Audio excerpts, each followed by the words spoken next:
დღეს სურს გესაუბროთ განსაკუთრებულ სამყაროზე, ჯადოსნურზე, იდუმალზე, განსაკუთრებული მოვლენებით აღსავსე წიგნებზე. დღეს სურს გესაუბროთ იმ სამყაროზე, რომელიც ბავშვებისთვის და არა მარტო ბავშვებისთვის შექმნა ბრიტანელმა მწერალმა ქალმა ჯოან კეროლაინ როულინგმა. მე, რა თქმა უნდა, არ მოგიყვებით რა დიდი ძალისხმევის შედეგად შეიქმნა ეს შესანიშნავი რომანების ციკლი, რა გაჭირვებაში უხდებოდა ცხოვრება ავტორს, როგორ იწერებოდა პირველი რომანი. მე მოგიყვებით ამ წიგნებზე, სამყაროზე და მე მოგიყვებით იმ შთაბეჭდილებებზე, რაც პირველი წაკითხვისთანავე ჩემზე მოახდინა თითოეულმა წიგნმა. როგორც მიხვდით, დღეს ვისაუბრებთ ჯოან როულინგის მიერ შექმნილ სამყაროზე, ჰარი პოტერის შესახებ. სამყარო, რომელმაც ამ ქალბატონმა ბავშვებისთვის შექმნა, მთლად მისი მოგონილი არ არის, რა თქმა უნდა არა. ჯოან როულინგი თავად ძალზედ განათლებული ქალბატონი გახლავთ, ის არის ფრანგული ლიტერატურის სპეციალისტი და მისი წიგნები დახუნძლულია ბრიტანული ძირითადად ირლანდიური, შოტლანდიური ფოლკლორის გმირებით, ზღაპრების გმირებით. ამიტომ პატარა ბავშვებისთვის შეიძლება ერთი შეხედვით ცოტა რთული აღსაქმელი იყოს გობლინები, ელფები, დრაკონები. ბრიტანელი ბავშვებისთვის ეს ზღაპრული გმირები დაბადებიდან ცნობილები არიან, რადგან მათი ზღაპრის გმირებია. მაგრამ ცოტა მოზარდი მკითხველისთვის და მე ალბათ ძალიან სუბიექტურად ვთვლი, რომ ეს არ არის მთლად საბავშვო ლიტერატურა და ეს არის მოზრდილებისთვის შექმნილი განსაკუთრებული სამყარო, ცოტა მოზარდი მკითხველისთვის, რომლისათვის ცნობილია მაგალითად, ვინ არის ნიკოლას ფლამელი, რას ნიშნავს ფილოსოფიური ქვა, ვინ არიან გობლინები, უამრავი ფენტეზი ფილმი გვინახავს, უამრავი ზღაპრული ნაწარმოები წაგვიკითხავს, მაგრამ ყველამ ერთად თავი მოიყარა ჰარი პოტერის ჯადოსნურ სამყაროში, თითქოს ისინი ჩვენს გვერდით უხილავი ბარიერის მიღმა ცხოვრობენ და ის ადამიანები, ვისაც ერთი წვეთი ჯადოსნური სისხლი არ გვირევია, ანუ მაგლები, მათ ვერ ვხედავთ. აქვე დავამატებ, რომ ჩემი საყვარელი საბავშვო მწერლებისგან განსხვავებით, რომლებიც არიან სელმა ლაგერლოფი და ასტრიდ ლინდგრენი, ჩემი პირადი სუბიექტური მოსაზრებით ჯოან როულინგი ვერ შესწვდა იმ სიმაღლეებს, რომლებიც დაიპყრეს სელმა ლაგერლოფმა და ასტრიდ ლინდგრენმა, მაგრამ ამ ქალმა მოახერხა ის, რომ 90-იანი წლების ბავშვები გარშემორტყმული ელექტრონული დივაისებით და სათამაშოებით დაუბრუნა წიგნს და ამაზე დიდი საქმე მწერალმა რა უნდა გააკეთოს. ჰარი პოტერის პირველი წიგნი, რომელსაც ქვია ჰარი პოტერი და ფილოსოფიური ქვა, მოქმედება იწყება მეორე-მესამე თავიდან, ფაქტიურად წიგნი იწყება მთელი თავისი ჯადოსნური თავგადასავლებით, ალბათ მეორე თავიდან უფრო, სადაც ჰარი უკვე 11 წლის უნდა გახდეს. გირჩევდით, რომ თუ თქვენ შვილებს აწყებინებთ ჰარი პოტერის კითხვას, ცოტა მოზრდილ ასაკში დააწყებინეთ. უკვე 12 წლის მაინც იყვნენ, რადგან ჰარისთან ერთად ისინი გაიზრდებიან ყოველი ახალი წიგნის გადაშლისას.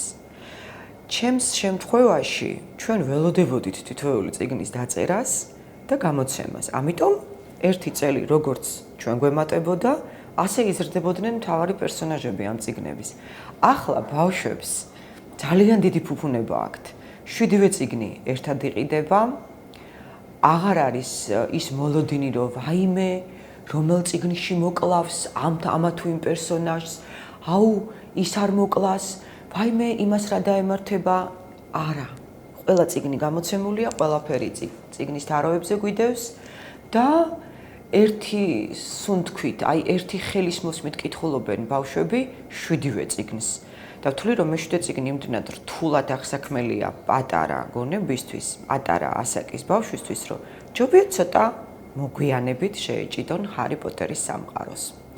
მე რასაკვირველია არ მოვყვები, რა ხდება, ყველამ თვითონ უნდა წაიკითხოს, ყველამ თვითონ უნდა გაიცნოს ეს არაჩვეულებრივი გმირები. უბრალოდ ყურადღებას გავამახვილებ რამდენიმე საკითხზე.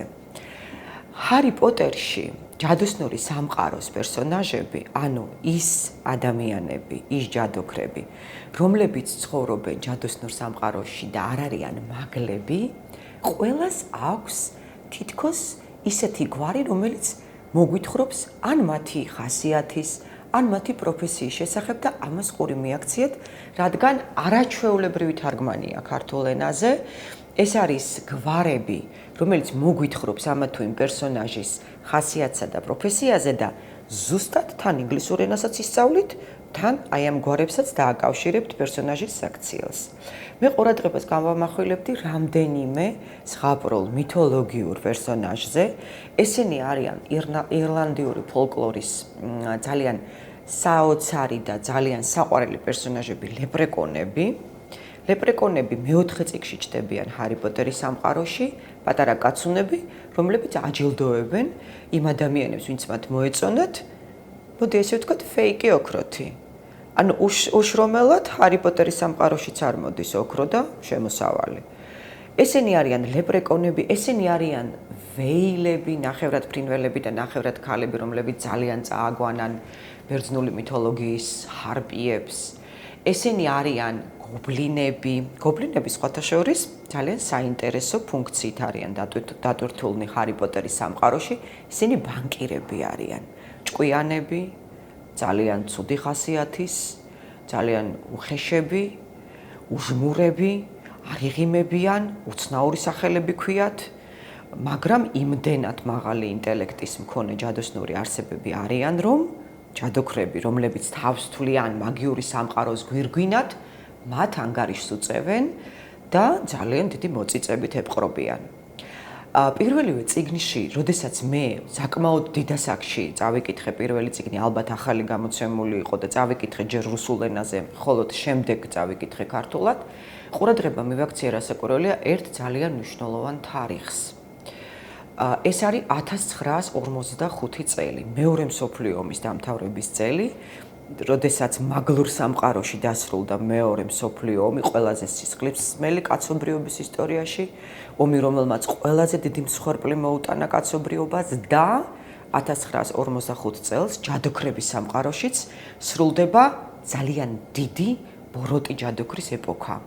ანუ ჯოან როულინგმა საგანგებოდ ამისთანა დამთხოვებს თქვენ ბევრგან ნახავთ წიგნის ფურცლებზე, მაგრამ ეს ერთ-ერთი ყველაზე პირველი და ყველაზე მნიშვნელოვანი დამთხოვება იყო, რადგან ბრძოლა სიკეთილსა და ბოროტს შორის 7-ვე წიგნის ფურცლებზე, რომელიც მიმდინარეობს, არის სწორედ ბრძოლა აი იმ ბოროტებას შორის, რომელიც ეგონათ რომ დამარცხდა 1945 წელს, მაგრამ ახალი ძალით იფეთქა რამდენიმე წლის შემდეგ და სწორედ აი ეს ურთიერთკავშირი აღმოვაჩინე თავიდანვე, ისე მიხაროდა რომ ეს დამთხოვება აღმოვაჩინე, რომ აი მეორე მსოფლიო ომიც 45 წელს დასრულდა, აი ის დიდი ბოროტი ჯადოქარიც დამარცხდა ორთა ბრძოლაში 1945 წელს და ისე გამეხარდა მე ერთ-ერთ რეცენზენტთან იგივე რომ წავიკითხე, თითქოს ჩემი აღმოჩენა იყო ეს დამთხოვება. რასაკვირველია, ეს დამთხოვება არ არის და როულინგი, რომელიც აღნიშნე უკვე ზემოთ, რომ არის ძალიან განათლებული ავტორი,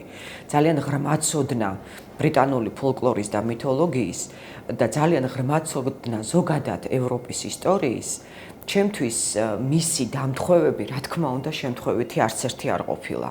შემთხვევითი არ არის რაღაც სახელები მთავარი პერსონაჟების. მოდი გაგიმხელთ ახლა ერთი მთავარი პერსონაჟის სახელს, ყველაზე ბოროტი, ყველაზე ძლიერი იმ დროისათვის, სადაც ჰარი პოტერი ცხოვრობს და მოღვაწეობს, ჯადოქრის სახელი და დავაკავშირებ დიდი რუსი მწერლის მიხაილ ბულგაკოვის უკვდავი რომანის, მთავარი რუსული რომანის, ოსტატისა და მარგარიტას მთავარ ანტაგონისტთან, ვოლანდთან. თითქმის ერთი და იგივე სახელი ქვია ამ ორ პერსონაჟს. ეს არის ჰარი პოტერის შემთხვევაში ვოლდემორი და ოსტატსა და მარგარიტას შემთხვევაში ვოლან-დე-მორტი. ძირი ერთია. ვერ გეტყვით როულინგმა ბულგაკოვის გავლენით დააკავშირა ეს, ხა ბულგაკოვი რა თქმა უნდა გაცილებით რამდენიმე ათეული წლით ადრე ცხოვრობდა, ცხადზე ცხადია. უბრალოდ მათ აი ამ ბოროტი ადამიანის ბოროტების განსახიერების სახელად აირჩიეს ევროპული ლიტერატურის მეფისტოფელის მსგავსი პერსონაჟი, იგივე ბელზებელი, იგივე მეფისტო, როგორც გნებავთ ისე უწოდეთ, ეს არის ანტაგონისტი ჰარი პოტერის და ძალიან საინტერესო არის ის, რომ რაღაც შემთხვევებში აი ამ ანტაგონისტს პირადად მე ხანდახან თანაუგრძნობდი კიდევაც. იმიტომ რომ მისი ბიოგრაფია გაძლევთ ამის საშუალებას, რომ ამ ადამიანის მდგომარეობაში ხანდახან შეხვიდეთ, ამ ადამიანის მდგომარეობა გაითვალისწინოთ, უსიყვარულო, გაუხარელი ბავშვობა, ბავშვთა სახლში აღზრდილი, მაგრამ მეორე გამოდის მთავარ პლანზე ჰარი პოტერი, რომელიც ასევე ობლობაში გაიზარდა, ასევე უსიყვარულოდ, ოღონდ ის არ გაბოროტებულა.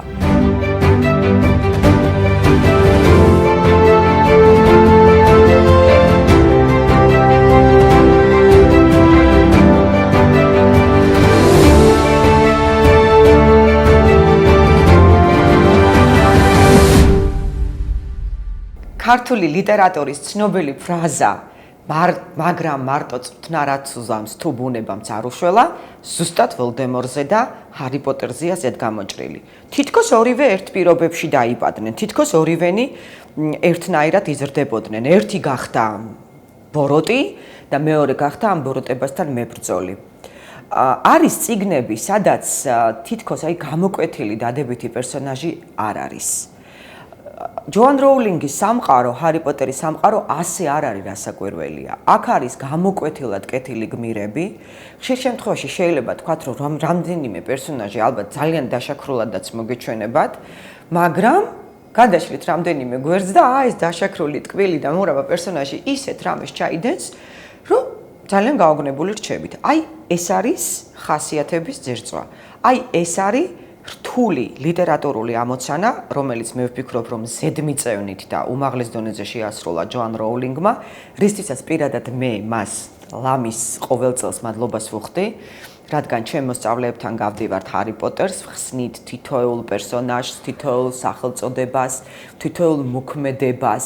ჰარის ხანდახან ძალიან თანაუგრძნობთ, ხანდახან ღიზიანდებით მის რაღაც გამონათქვამებზე, ან თუნდაც საკუთარ საუკეთესო მეგობრებთან უხეშად მოპყრობაზე, მაგრამ ჰარი თინეიჯერია. ჰარი ზუსტად ისეთი თინეიჯერია, როგორიც ჩვენს ირგვლივ არიან ბავშვები. თავისი ოცნებებით, თავისი მისწრაფებებით, თავისი დარდით, სიხარულით, ტკივილით, მაგრამ ჰარი განსაკუთრებული თინეიჯერია, ჰარი ჯადოქარია. ის ცხოვრობს ჯადოქრების სამყაროში, სადაც ყოველ დღე სასიკვდილო საფრთხე ემუქრება. რადგან ის ბოროტი ჯადოქარი, რომელიც დამარცხებული გვეგონა, რასაკვირველია დაბრუნდება. პირველი წიგნი, ჰარი პოტერი და ფილოსოფიური ქვა, ძალიან საინტერესოდ გვაცნობს ზოგადად ჯადოქრების სამყაროს.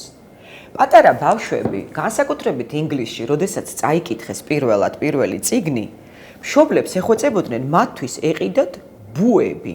ეს გარეული ღამის ფრინველები, რადგან ბუებს ჰარი პოტერში განსაკუთრებული ფუნქცია აქვთ, ისინი პოსტალიონები არიან. ბავშვებმა ჩათვალეს ეს იმდენად რეალისტურად იყო აღწერილი, რომ გაწვრთნიდნენ საკუთარ ბუებს ისე, რომ რაღაც პატარ-პატარა დავალებებში ასრულებინებდნენ და კორესპონდენციას მოატანინებდნენ. რა თქმა უნდა, ეს ასე არ მოხდა, მაგრამ ამან გამოიწვია, მოდი ესე ვთქვათ, პატარა აჟიოტაჟი ბრიტანეთის კუნძულებზე. ბუები როგორ წარმოგიდგენიათ ლონდონში, ბრისტოლში, ედინბურგში, ასე ვერ წარმოუდგენიათ მაგლებს დღისით, მზისით ბუების ფრენა და ჰარი პოტერის სამყაროში ეს თითქმის ყოველდღე ხდება. პირველ წიგნში, სადაც ვეცნობით ჯადოსნურ სამყაროს, არ არის ძალიან ბევრი ჯადოსნური არსება შემოყვანილი, ჯადოსნური პერსონაჟი, ამიტომ 11-12 წლისთვის ბავშვებისთვის შედარებით მარტივად გასაგებია პირველი წიგნი. ერთადერთი რაც მათ პრობლემას შეოქმნით, ეს არის ფილოსოფიური ქვა, ეგრეთ წოდებული მაგისტერიუმი, შუა საუკუნეების ალქიმიკოსებისთვის საოცნებო საგანი და საოცნებო ნივთი, ამიტომ გარდა ამისა, ჩემი რჩევის სახით გაითვალისწინეთ, ფილოსოფიურ ქვაზე ორიოდე სიტყვით თქვენ შვილებს მოუყევით. რა იყო ეს? შეიქმნა თუ არა? არსებობს თუ არა სამყაროში ფილოსოფიური ქვა. Რა თქმა უნდა, არ არსებობს, მაგრამ ბავშვი ამას ჯერ ვერ მიხვდება. და ამ წიგნში არსებობენ ყველა ის ზღაპრის გმირები, რაც ოდესმე პატარებს ზღაპრების წიგნში წაუკითხავთ. ასე რომ ყურადღება გაუმახვილეთ აი ამ ასპექტზე, ფილოსოფიურ ქვაზე და მე საუბრის დასაწყისში აღვნიშნე, რომ მოზარდი მკითხველისთვის ასე თუ ისე თუ ცნობილია, ვინ არის მერლინი, ძალიან დიდი ჯადოქარი ბრიტანული ფოლკლორის, ლეგენდარული მეფე არტურის აღმზრდელი, კამელოტის მთავარი მაგი, კამელოტის მთავარი ჯადოქარი. ჰარი პოტერში მერლინს განსაკუთრებულად მაგიური ძალა აქვს. მერლინი, რა თქმა უნდა, ცოცხალი არ არის, იმიტომ რომ ის გაცილებით ადრე ცხოვრობდა, ვიდრე ჰარი პოტერში აღწერილი მოვლენები. მაგრამ მერლინის პირველი, მეორე და მესამე ხარისხის ორდენები მაგიურ სამყაროში უმაღლესი ჯილდოა. გამონათქვამებში ჯადოქრები ხშირად იყენებენ მერლინის წვერს გეფიცები, მერლინს გაფიცებ და ასე შემდეგ. მერლინი ეს არის მიუწვდომელი სტანდარტი ჯადოქრობის, რომელიც ჰარი პოტერის სამყაროში ყოველ ფეხის ნაბიჯზე გვხვდება. მოზრდილი მკითხველისთვის ასევე ცნობილია, ვინ არის ნიკოლას ფლამელი. ნიკოლას ფლამელი ამ წიგნში არის ერთადერთი ალქიმიკოსი, ვინც მოახერხა და შექმნა ფილოსოფიური ქვა და გაგიკვირდებათ და პარიზში, საფრანგეთის დედაქალაქში დღემდე დგას სწორედ იმ ნიკოლას ფლამელის საცხოვრებელი სახლი, თუ სწორად მახსოვს მე-14 საუკუნის შუა წლებში აშენებული და ითვლება ამის გამო, რომ სახლი შემორჩა. ამის გამო, რომ სახლი გადაურჩა ომებს, გადაურჩა თავდასხმებს და ასე შემდეგ, ითვლება, რომ ნიკოლას ფლამელი სწორედ ის ერთადერთი ადამიანია სინამდვილეშიც და არა ჰარი პოტერის სამყაროში მხოლოდ, რომელმაც მოახერხა და შექმნა ფილოსოფიური ქვა.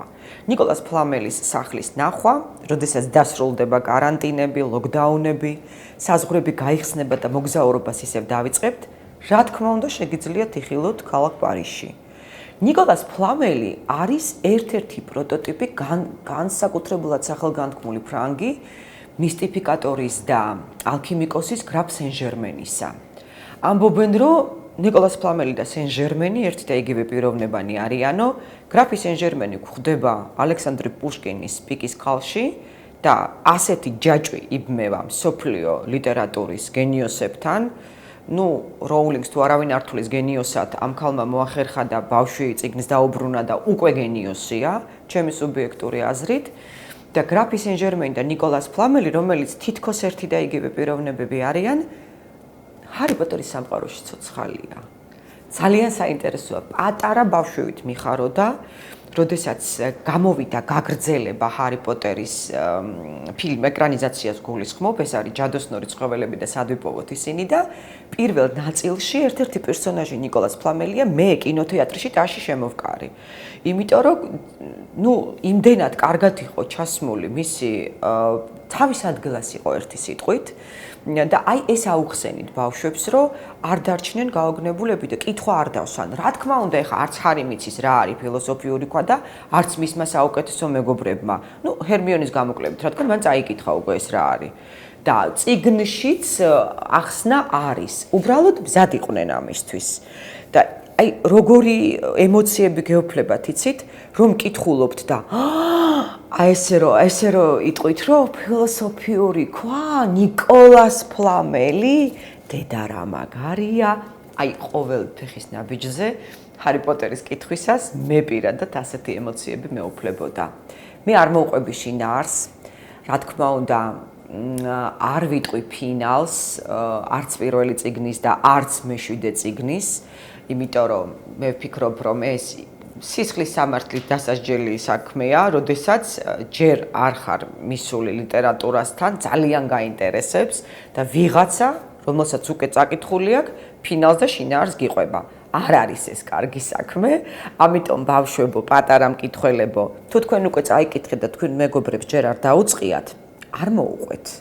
იმიტომ რომ როგორც თქვენ აღმოაჩენთ ყოველ ფურცელზე ახალ ამბავს, ყოველ გვერდზე ახალ პერსონაჟს, ახალ ზღაპრულ გმირს, ახალ მითიურ არსებას, ასე უნდა აღმოაჩინონ თქვენმა მეგობრებმაც.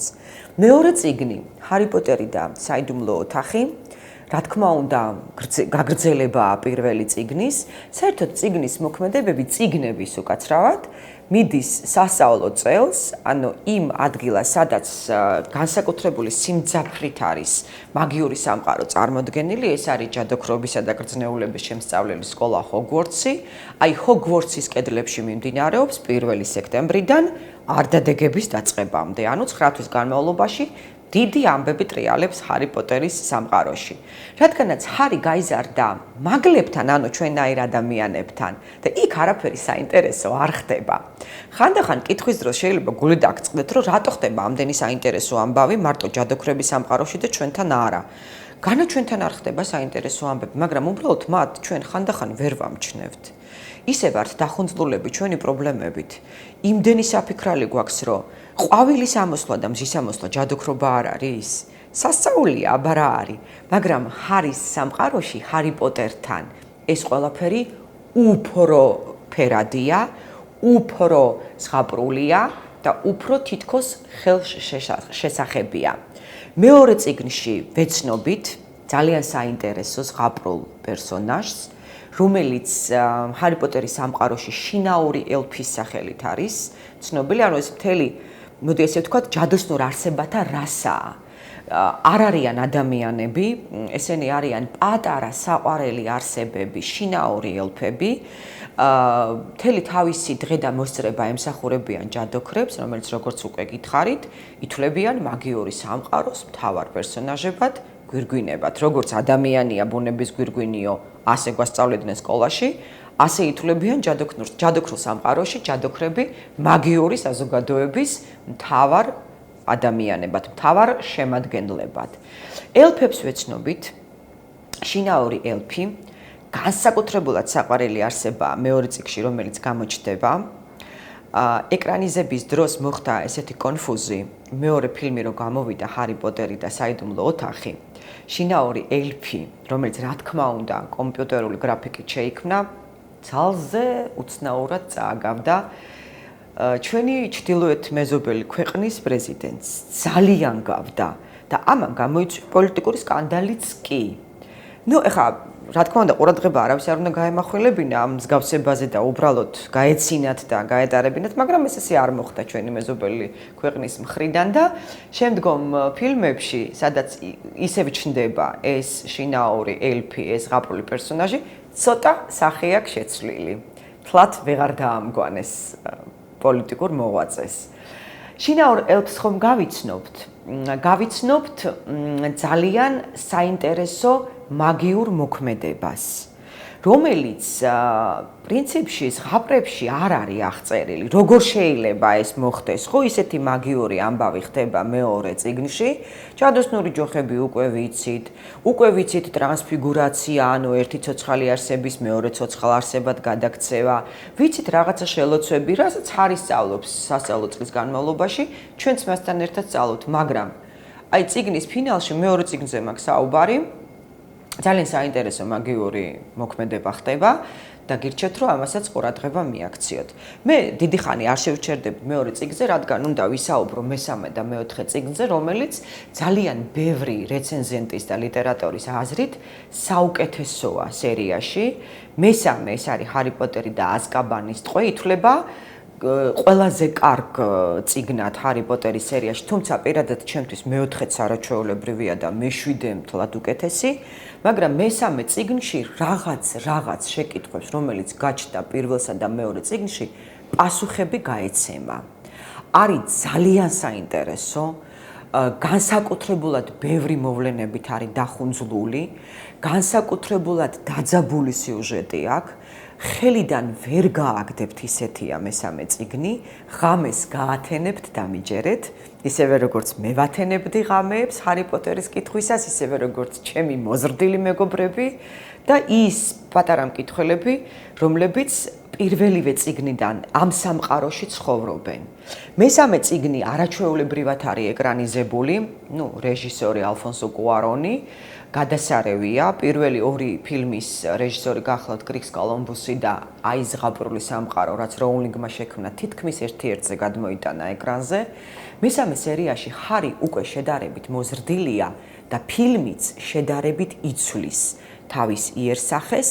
არ არის ისეთი ზღაპრული, უკვე რეალობა შემოდის, მწარე რეალობა, რადგან რეჟისორმა გადაწყვიტა, რომ ფილმის ფერების მიხედვით გაესვა ხაზი, გარდატეხისთვის პერსონაჟების, ისინი უკვე 13 წლისანი არიან, თინეიჯერობაში, მოზრდილობაში შედიან, ამიტომ მოვლენებიც მძიმდება, ფილმიც მძიმდება. ოღონდ ძალიან საინტერესო წასაკითხია და ასევე ძალიან საინტერესო სანახავია. მეოთხე ჰარი პოტერი და ცეცხლოვანი თასი, სადაც სპორტული შეჯიბრი იმართება, არა ის, რომელსაც თქვენ პირველ სამ წიგნში შეხვდებით, არამედ განსაკუთრებული სპორტული ტურნირი ჯადოქრებს შორის, 1000 წლის განმავლობაში რო ტარდებოდა აი ესეთი ტურნირი და ბოლო რამდენიმე ასეული წელია რო არ ჩატარებულა, იმდენი მონაწილე დაიხოცა ტურნირის მიმდინარეობის დროს. ჯადოქრობა არ არის მარტივი საქმე. ჯადოქრად ყოფნა იოლი არ არის, რა თქმა უნდა. იმიტომ რომ ყველა ფეხის ნაბიჯზე საფრთხეა ჩასაფრებული. უბრალოდ ისინი ჯადოქრები მაგლებისგან განსხვავებით, ჩვენგან განსხვავებით, უფრო მომზადებულები არიან ამ საფრთხეებთან შესახვედრად. მეოთხე წიგნი ძალიან საინტერესოა. მეოთხე წიგნის წაკითხვა ჯობია, რა თქმა უნდა, 14-15 წლის ასაკში, როცა უკვე წაკითხული გაქვთ ბევრი სხვა ლიტერატურა გარდა ჰარი პოტერისა, იმიტომ რომ მეოთხე წიგნში არის ბევრი სიკვდილი, ბევრი ტრაგიკული მოვლენა, რამაც შეიძლება პატარა მკითხველის ფსიქიკაზე მაინც და მაინც კარგი გავლენა ვერ იქონიოს. ამიტომ შემზადებული უნდა შეხვდეთ მეოთხე წიგნს, უფრო მეტად მომზადებული უნდა შეხვდეთ მეხუთეს, მეექვსეს და მეშვიდეს.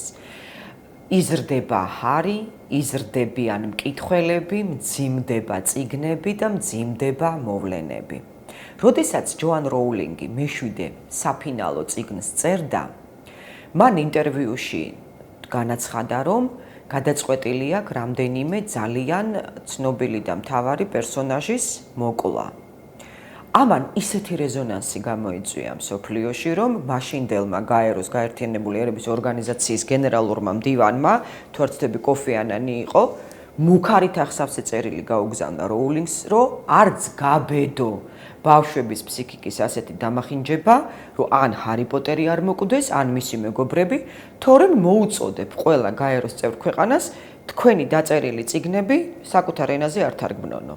ეს ფაქტია, ეს ნამდვილად ასე იყო და სწორედ მკითხველების აი ასეთმა პროტესტმა განაპირობა ის, რომ ჯოან როულინგმა სხვა პერსონაჟები მოკლა იმათ მაგივრად, ვისაც აპირებდა. თქვენ წარმოგიდგენიათ, ეხლა მე რო წაკითხული მაგ და ზეპირად ვიცი ეს წიგნები, ჩვენი საყვარელი პერსონაჟები რო დაეხოცა, ალბათ წიგნებს დავხევდით, ხო?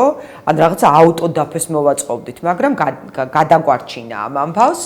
უბრალოდ ცხოვრებისეული მწარე რეალობა იმდენად კარგად შემოიტანა აი ამ საბავშვო და არამთლად საბავშვო წიგნებში, რომ უკვე მეოთხე წიგნიდან რო ვეგუებით, რომ ჩვენს გვერდზე რომ მეგობრები არიან, ჩვენი თანაკურსელები, ჩვენი თანაკლასელები, მეგობრები შეიძლება გახდნენ აი ამ ბოროტების მსხვერპლნი.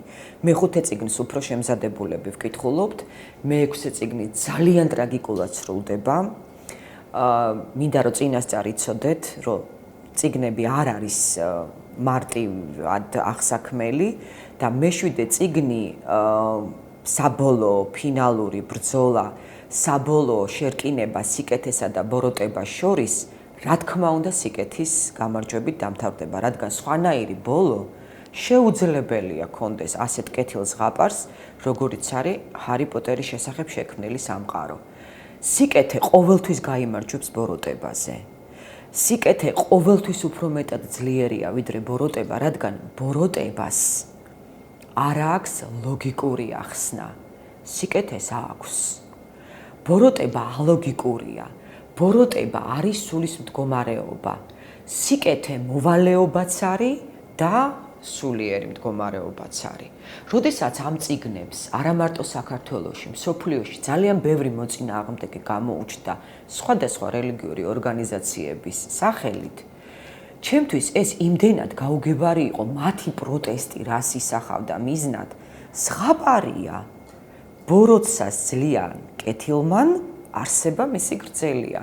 აი აქ რო ბოროტს გაემარჯვა, ეს სხვა თემა და სხვა საუბრის საგანი იქნებოდა, მაგრამ ზღაპარია, მეტი არაფერი. ასე შევხედოთ, უბრალოდ მაღალმხატვრულად დაწერილი მოზარდებისათვის და მოზრდილებისთვის და უფროსი მკითხველებისთვისაც საინტერესო ზღაპრული სამყარო, სადაც სიკეთე რასაკვირველია გაიმარჯვებს ბოროტებაზე. ხშირ შემთხვევაში, როდესაც ვიგებ ასეთ ფრაზას, რომ არ მაქვს წაკითხული, მაგრამ არ წავიკითხავ, იმიტომ რომ რაღაცა არასწორია. მე ვერ ვიგებ. როგორ შეიძლება იმსჯელო წიგნზე ისე, რომელიც წაკითხული არ გაქვს. გადაშალე პირველი 3-4 გვერდი.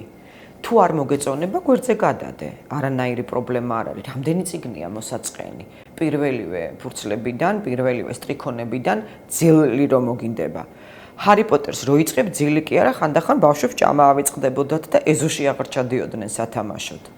ასე რომ თამამად, უპრობლემოდ, პატარა მკითხველებო, გადაშალეთ ჰარი პოტერი, ვისაც ჯერ წაკითხული არ გაქვთ. ჩემი რჩევა იქნება, რომ ფილმებს მანამ ნუ ნახავთ, სანამ წიგნებს არ წაიკითხავთ, რადგან ისეთი რეჟისორები, როგორც კრის კოლუმბუსი და ალფონსო კუარონი არიან სამწუხაროდ მეოთხე ნაწილიდან ჰარი პოტერის ეკრანულ სამყაროს აღარ ყოლიათ. ასე რომ ბევრი რამ დაიკარგა მეოთხე, მეხუთე, მეექვსე ფილმებში, მე-7 და მე-8 ნაწილებში, მე-7 წიგნი 2 ნაწილად არის გაყოფილი, იმდენად ბევრი მოვლენა ხდება. მე-7 წიგნზე დაჭრილებით ვერ გელაპარაკებით, ძალიან ბევრი მოვლენა ხდება, ძალიან ბევრი მოქმედება ხდება, ძალიან ბევრი ფრაზა არის, რომელიც შეგეძლიათ საერთოდ აფორიზმადაც კი გამოიყენოთ. მე პირადად გამოგიტყდებით, რომ ფინალი რო წავიკითხებ, ნუ ერთ-ერთი ფინალური თავი, ისევ თავიდან გადავიკითხე, რაღაცეები ვერ გავიგე. მე რომელიც არა ვარ, ხო, ესეთი მარტივი მკითხველი, არ ვარ პატარა მკითხველი და ბევრი მისტიური ნაწარმოებიც მაქვს წაკითხული.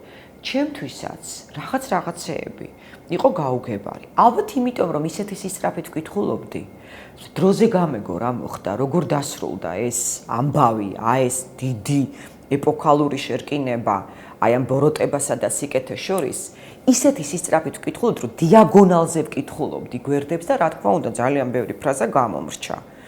ამიტომ თავიდან მეუბრუნდი და მე უკვე დამშვიდებულმა, როდესაც ვნახე, რომ ჩემი საყვარელი პერსონაჟები ბევრი გადარჩა, ყველაფერი კარგად დასრულდა, რა თქმა უნდა დაგასპოილერებ და გეტყვით, რომ ყველაფერი კარგად სრულდება, იმიტომ რომ ზღაპარია და სხვანაირად არ შეიძლება იყოს. მაგრამ, როდესაც დამშვიდები წავიკითხე, რამდენი რამ გამომრჩენია. ამიტომ კიდევ ერთხელ მომზადებულები დაიწყეთ ჰარი პოტერის კითხვა. ზღაპრებს გადახედეთ. ზღაპრებში ძალიან ბევრი სიბრძნეა, ისეთი, რომელიც შეიძლება სხვა წიგნებში ვერ შეგხვდეთ და გისურვებთ ისეთ დაუვიწყარ და ჯადოსნურ მოგზაურობას, როგორიც მე მქონდა წლების განმავლობაში, როდესაც წიგნებს ვკითხულობდი, როდესაც ველოდებოდით, როდის გამოვიდოდა შემდეგი ნაწილი, რადგან კითხვის დროს ჯოან როულინგი თან წერდა გაგრძელებებს. თქვენ 7-ვე წიგნი გაქვთ და აბა თქვენ იცით. გისურვებთ ისეთ სიყვარულს ჰარი პოტერის სამყაროსი, როგორც მე და ჩემ მეგობრებს გვაქვს.